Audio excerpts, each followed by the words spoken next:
ആലിംഗന സമരത്തിന്റെ പേരിൽ സസ്പെൻഡ് ചെയ്ത വിദ്യാർത്ഥികൾക്ക് പിന്തുണ പ്രഖ്യാപിച്ച് SFI പ്രവർത്തകർ മഹാരാജാസ് കോളേജിൽ ആലിംഗന സമരം സംഘടിപ്പിച്ചു. വിദ്യാർത്ഥികളുടെ സസ്പെൻഷൻ പിൻവലിക്കാനാകില്ലെന്ന് പ്രിൻസിപ്പൽ അറിയിച്ചതോടെയാണ് SFI പ്രത്യക്ഷ സമരവുമായി രംഗത്തെത്തിയത്. വരും ദിവസങ്ങളിൽ കോളേജിലെ മുഴുവൻ വിദ്യാർത്ഥികളെയും പങ്കെടുപ്പിച്ചുകൊണ്ട് സമരം സംഘടിപ്പിക്കാനാണ് SFI തീരുമാനം.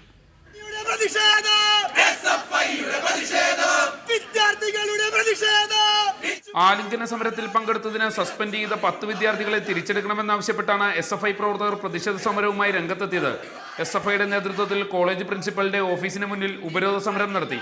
വിദ്യാർത്ഥികളുടെ സസ്പെൻഷൻ പിൻവലിക്കാനാവില്ലെന്ന് പ്രിൻസിപ്പൽ അറിയിച്ചതോടെ പ്രവർത്തകർ പരസ്പരം ആലിംഗനം ചെയ്ത് പ്രതിഷേധിച്ചു. ഇത്തരത്തിലുള്ള നടപടിയാണ് എടുത്തിട്ടുണ്ടെങ്കിൽ ഇതിന് മറുപടിയായി ഞങ്ങൾ ഹഗ് ചെയ്ത് തന്നെ മറുപടി പറയാൻ പോകുന്നത്.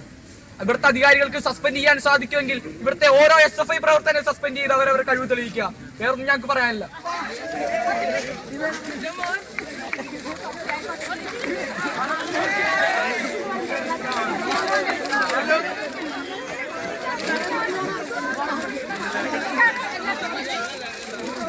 വരും ദിവസം കോളേജിലെ മുഴുവൻ വിദ്യാർത്ഥികളെയും പങ്കെടുപ്പിച്ച് ആലിംഗന സമരം നടത്താനാണ് SFIയുടെ തീരുമാനം.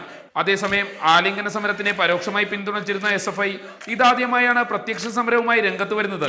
സഹിൻ ആന്റണി, റിപ്പോർട്ടർ, കൊച്ചി.